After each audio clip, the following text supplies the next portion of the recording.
दोस्तों, मैं हूं सौरभ। पिछले वीडियो में मैंने PHP का यूनिट 1 और यूनिट 2 कंप्लीट कर दिया था। अब इससे आगे का यूनिट 5 तक मैं कंप्लीट करने वाला हूं इस वीडियो लेक्चर में।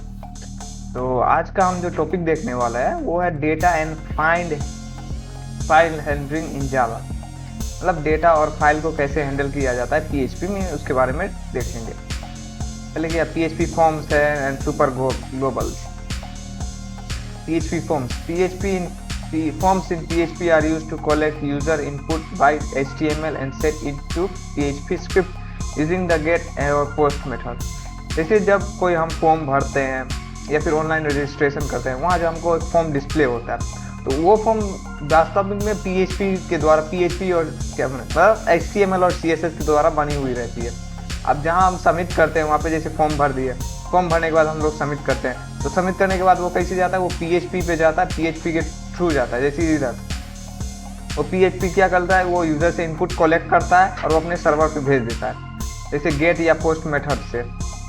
PHP superglobals variables, these are built-in variables in PHP that are available in all scopes। और ये जो सुपरग्लोब्स वेरिएबल्स होते हैं, ये हर मतलब बिल्ट इन वेरिएबल्स होते हैं PHP में, जो कहीं भी अवेलेबल होता है ऑल स्कोप्स के लिए, मतलब हर जगह अवेलेबल होता है। एग्जांपल में देख लिया, जैसे गेट होता है, ये super global that collects from data sent with the get method. जैसे गेट का यूज कब करते हैं, जब का क्या बोल सकते हैं, डेटा को कलेक्ट करना रहता है।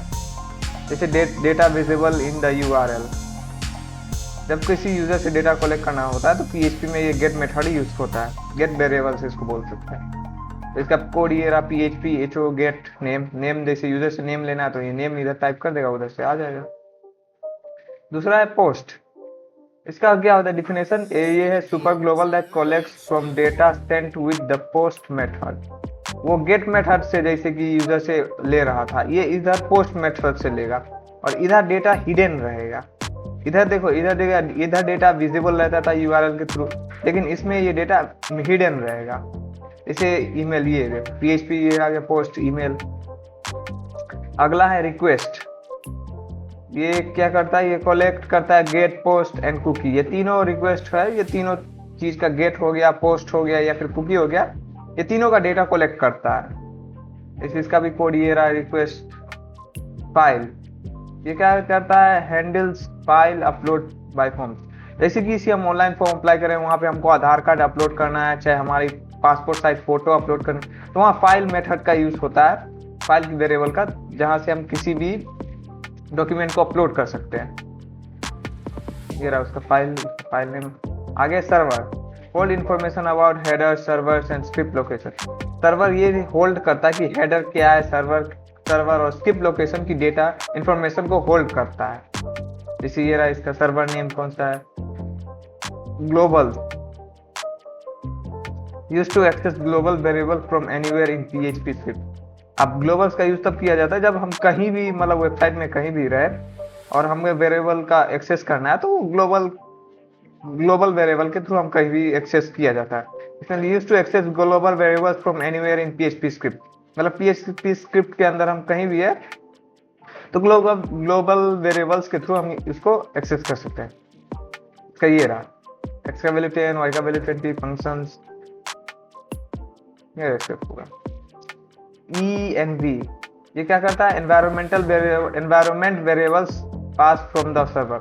ये क्या करता है, ये उस वेरिएबल्स को स्टोर करता है जो क्या बोलते हैं, जो सर्वर से पास होता है। क्या प्रोग्राम ये रहा, इनपुट और आउटपुट कंट्रोल्स, इनपुट और mechanics to accept user input and display output with proper validation. अब इनपुट और आउटपुट कंट्रोल तब यूज किया जाता है जब हम किसी यूजर से, जैसे अपना रिजल्ट खोजना है, तो हम अपने रिजल्ट खोजने के लिए अपना रोल नंबर डालते हैं या फिर एनरोलमेंट नंबर डालते हैं या फिर कुछ भी डालते हैं वेबसाइट के अंदर, तो अपना डालते हैं और हमारा डेटा जो रिजल्ट है वो प्रिंट करता है। तो इनपुट आउटपुट कंट्रोल यूज होता है वहाँ पे, जहाँ अपना डेटा दिया जाता है और वहाँ से अपना रिजल्ट निकल आ जाता है। Validation, ensure user inputs and correct and save। Validation का ये यूज होता है जहाँ हम अपना जैसे अपना रोल नंबर डाल, तो ये इंश्योर करता है कि हमारा ही तो एडमिट कार्ड, हमारा ही रिजल्ट तो नहीं आ रहा है कि किसी और का आ रहा है। ये इंश्योर करता है कि डेटा करेक्ट है या फिर करेक्ट है और सेफ है। आगे cookies, small file stores in the user browser and to remember data. अब कुकीज का यूज कहाँ किया जाता है, जहाँ किसी क्या बोलते हैं ब्राउजर में किसी छोटे छोटे अमाउंट ऑफ डेटा को स्टोर किया जाता है, कुकीज का यूज वहाँ कर सकते हैं। छोटे अमाउंट को डेटा को स्टोर करना या फिर उसको रिमेंबर करना, उस जगह पे कुकीज का यूज होता है। इसे स्टेट कुकी क्या होगा, user name Saurabh time plus 360, ये 1 आवर के लिए होता है।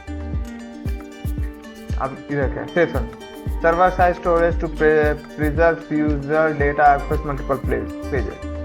अब सेशन ये होता है कि हाँ सर्वर साइड पेजेस इसमें प्रोवाइड किया जाता है ताकि आप मल्टीपल पेजेस भी खोल के रखें, तो उसमें कोई इशू नहीं आया कि हाँ मेरा सेशन मतलब फर्स्ट पेज में इतना काम हो चुका है तो वो उतना ही पे रुका हुआ है, ये नहीं कि हाँ वो खत्म हो गया, चाहे दूसरा पेज ओपन हुआ तो वो पहला खत्म हो गया, वो ऐसा नहीं। सेशन ऐसा PHP सर्वर पे होता है। हम किसी वेबसाइट को खोल के रखे हैं और मान लो कि एक और पेज खोल दिया, तो इसमें ये नहीं हुआ कि जितना खोल के रखे थे प्रीवियस पेज वो उतना ही पे रहेगा, वहीं पे रहेगा, आगे नहीं जाएगा। जैसे ये इसका प्रोग्राम ये रहा, start Saurabh future user.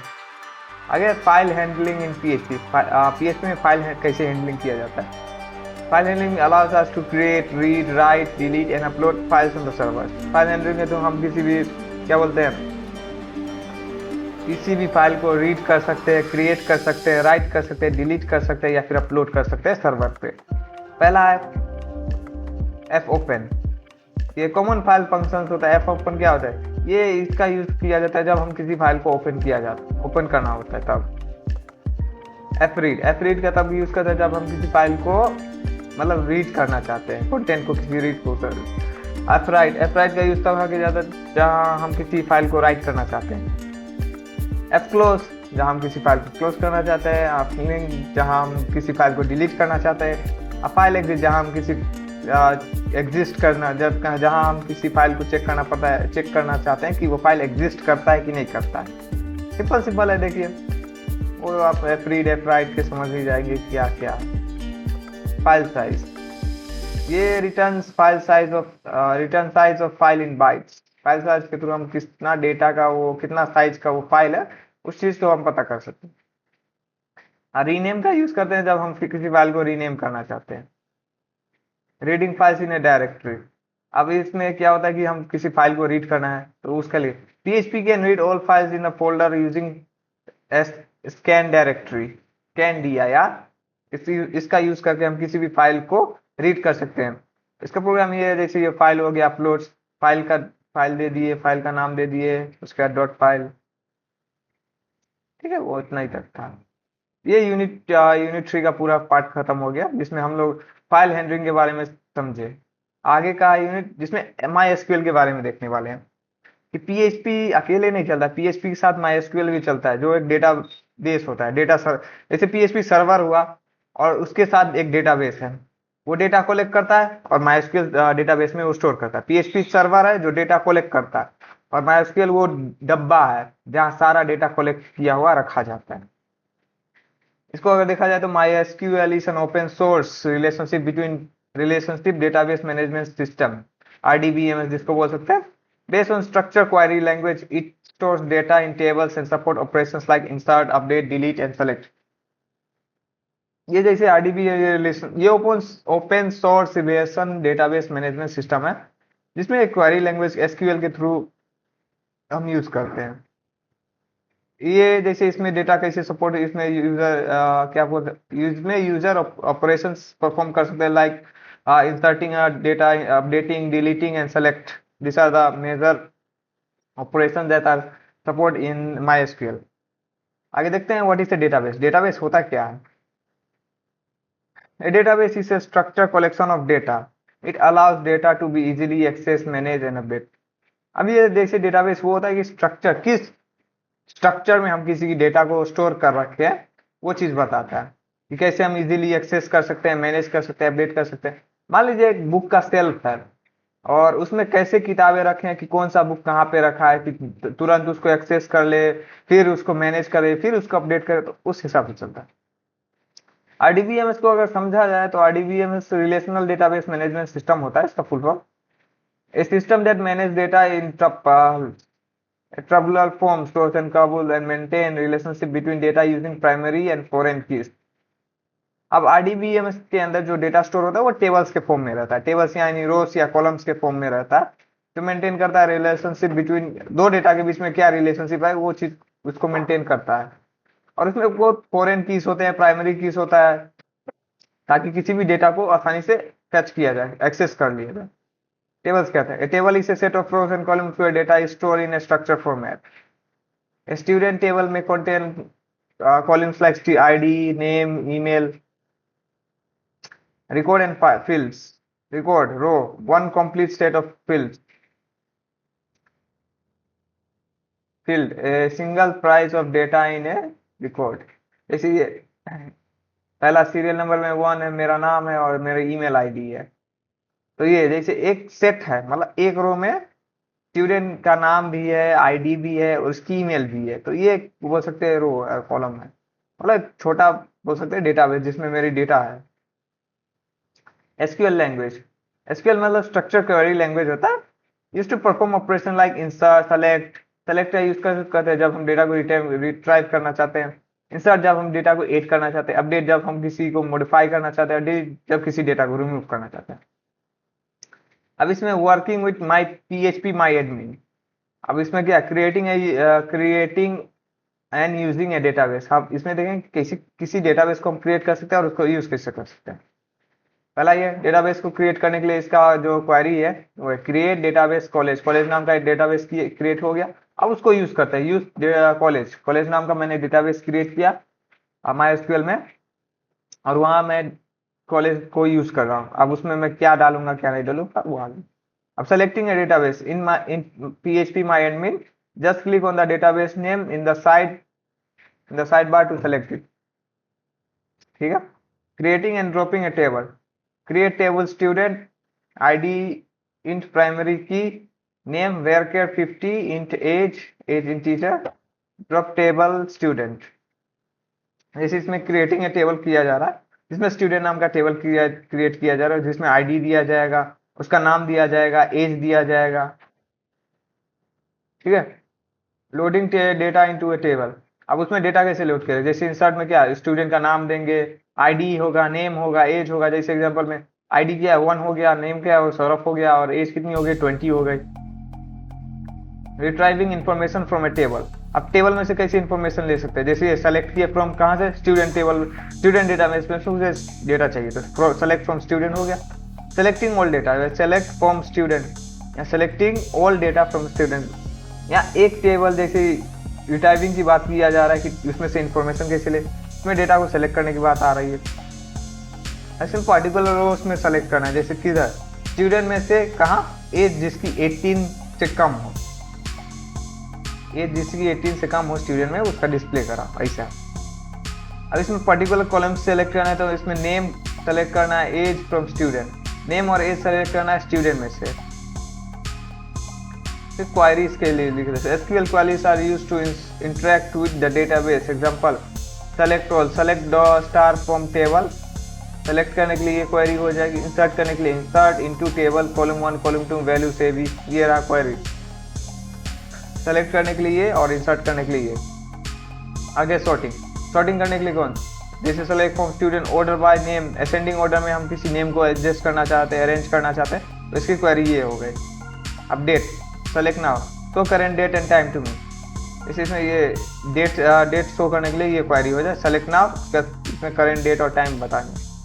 Calculation, calculation के लिए select ID, age into 2 as double age from student. ठीक है। वर्किंग विद नल वैल्यूज, अब जहाँ यूजर अपना कोई वैल्यू नहीं देता है, मतलब कहीं जगह पे होता है ना, क्या बोल सकते हैं अल्टरनेट नंबर्स की बात आती है, इसके अलावा भी आपके पास कोई नंबर है तो वहाँ पे कोई नहीं दिया जाता है, किसी के पास 1 होता है, किसी के पास 2 होता है, किसी के पास नहीं होता है, तो वहाँ पे नल वैल्यू आ जाती है। तो select from where student is age is null. ठीक है। Pattern matching, like select from student where name is like S value को सेलेक्ट करो जिसका नाम, जैसे उस स्टूडेंट डेटाबेस में से उन स्टूडेंट को सेलेक्ट करो जिसका नाम एस से स्टार्ट होता है। काउंटिंग रोज, सेलेक्ट काउंट, इसमें कितने सारे रोज है उसको काउंट करने के लिए हो गया। Using more than 1 table, join, जैसे student S name, course name, student का नाम, कोर्स का नाम। अब student S join course on S I D equal to course I D. ये हुआ जैसे कि दो टेबल का यूज करके जैसे ज्वाइन करना होता है, तो इस ये रहा इसकी क्वेरी। आगे यूजिंग टेबल्स, तो टेबल्स के यूज कर select name S student name from student S. ठीक है, ये रहा उतना MySQL के बारे में बेसिक था। अभी इसमें डिटेल अगर और देखते हैं तो ये देखते हैं यूनिट 5, ये आखिरी यूनिट है जिसमें हम देखें MySQL डेटाबेस इन PHP। मतलब PHP में MySQL का क्या रोल होता है, क्या मतलब काम होता है, तो वो चीज़ को देखेंगे। पहले तो इंट्रोडक्शन अगर देख ले तो PHP support MySQL database connectivity. PHP MySQL database connectivity को सपोर्ट करता है। MySQL is a relationship database management system that store data in rows and columns, ये तो मैंने बता दिया। और PHP और SQL is a popular combination of dynamic web application like logical, login system, blogs, e-commerce, दोनों का यूज करके बनाएंगे तो बहुत डायनेमिक वेब पेजेस हम एप्लीकेशन बना सकते हैं। Connecting to a MySQL database, अब MySQL डेटाबेस से कैसे कनेक्ट करेंगे? Establishing a connection between PHP script and MySQL database using functions like MySQL link, connect और PDO। इसके थ्रू हम किसी भी MySQL या PHP से कनेक्ट कर सकते हैं। अगर इस MySQL li का यूजिंग MySQL I, तो ये रहा PHP का कोड लिखा जाता है किसी भी डेटाबेस से कनेक्ट करने के लिए। तो PHP कनेक्ट हो गया, लोकल होस्ट दे देंगे, रूट दे देंगे और क्या स्टूडेंट डेटाबेस को कनेक्ट करो इसमें। ठीक है, इफ के देंगे कनेक्शन फेल, अगर आ गया तो ये मैसेज प्रिंट हो जाएगा, कनेक्ट हो जाएगा तो ये कनेक्टेड सक्सेसफुली का मैसेज प्रिंट आ जाएगा। Querying in the database, sending SQL statement like select, insert, update, delete to the MySQL database for from PHP like. इसका यूज करके हम जैसे कोई भी ऑपरेशन परफॉर्म कर सकते हैं, जैसे सेलेक्ट, इंसर्ट, अपडेट या डिलीट। एग्जांपल में देख ले तो सेलेक्ट क्वेरी हो गया, तो SQL सेलेक्ट फ्रॉम स्टूडेंट। अब ये SQL और PHP दोनों में लिखा गया है, ये तो PHP कर रहे हैं और ये SQL में जो ऑपरेशन हम परफॉर्म कर रहे हैं, मतलब PHP के थ्रू हम SQL डेटाबेस में कौन से ऑपरेशन परफॉर्म कर रहे हैं, ये सब लिखा हुआ। ठीक है, अब देखें retrieving and displaying result. Data को निकालना और उस पर डिस्प्ले कराना, ये है fetching results from the database and displaying them using PHP functions like MySQL fetch और कोड। अब इसका यूज करके हम किसी भी जैसे डेटाबेस में से डेटा निकल के उसको डिस्प्ले कराते हैं। ठीक है, वाइल ये हो गया। Modifying data through front end, अब फ्रंट एंड का यूज करके जैसे जो हमारे ऊपर डिस्प्ले किया जाता है उसका यूज करके हम किसी भी डेटा को मॉडिफाई कैसे करते हैं। तो ये from to update student name हो गया, फिर उसका लिंक ये है HTML में लिखा हुआ ये कोड है। From input post, input tag, type text हो गया, न्यू हो गया, फॉन्ट हो गया, वैल्यू, इसके बाद अपडेट करके सबमिट कर। उसका ये कमांड आएगा, ये आ गया PHP में, इफ हो गया, इसेट हो गया, प्रॉपर्टी। ठीक है, अब जैसे इसमें डेटा को इनपुट किया जाए और उसको अपडेट किया जाए तो वो अपडेटेड प्रिंट हो जाएगा। अब किसी भी डिलीट करना है, डिलीट तो ID ये हो गया, ID सेलेक्ट फ्रॉम कहाँ से स्टूडेंट सेलेक्ट करो जहाँ जिसकी ID ये हो गई और उसको डिलीट कर दो। अब designing application using PHP and MySQL, building full web based application that involves forms, login system, dashboard etcetera powered by PHP and MySQL database. जैसे PHP और MySQL डेटाबेस का यूज कर कौन सा एप्लीकेशन हम परफॉर्म करते हैं, जैसे स्टूडेंट मैनेजमेंट सिस्टम हो गया, लॉगिन या रजिस्टर सिस्टम हो गया, ऑनलाइन वोटिंग पोर्टल हो गया, अटेंडेंस मैनेजमेंट सिस्टम हो गया। तो ये सब एप्लीकेशन है जिसको हम PHP, ऐसे PHP अकेले नहीं, HTML आ गया, CSS आ गया, जावास्क्रिप्ट आ गया, PHP आ गया, MySQL आ गया। इन 5 लैंग्वेजेस का यूज़ करके हम किसी फ्रंट एंड किसी भी एप्लीकेशन को, वेब एप्लीकेशन को डिज़ाइन कर सकते हैं। समरी में अगर देखा जाए तो ये कॉन्सेप्ट क्या होता है, डिस्क्रिप्शन और इसका यूज़ क्या होता है। कनेक्टिंग टू डेटाबेस, ये कनेक्ट PHP टू BD का यूज़ कर सीखा, जैसे PHP टू MySQL में कनेक्ट किया जाता है। इसका ये फंक्शन ये रहा। क्वेरी को एग्जीक्यूटिंग करना तो run SQL statement from PHP, MySQL queries हो गया, fetching data, retiring data from MySQL हो गया। इसका ये रहा। अपडेट और डिलीट करने के लिए मॉडिफाइंग या रिमूव फॉर्म्स हो गया, जैसे update, delete, SQL। Application design जैसे built in front end plus back end database application जैसे HTML हो गया, PHP हो गया, SQL हो गया, इन तीनों का यूज करके हम किसी वेब एप्लीकेशन बना सकते हैं। जैसे कोई अटेंडेंस का एप्लीकेशन हुआ या फिर स्टूडेंट मैनेजमेंट हो गया या फिर वोटिंग सिस्टम हो गया, तो ये सब एप्लीकेशन बना सकते हैं। तो आखिर में खत्म, दी एंड। थैंक यू आखिर तक बने रहने के लिए। आई होप आपको समझ में आया होगा। समझ में आया तो एक लाइक कर दीजिए, सब्सक्राइब कर दीजिए और बने रहिए। मिलते हैं अगले वीडियो में। आज के लिए इतना ही। जय हिंद।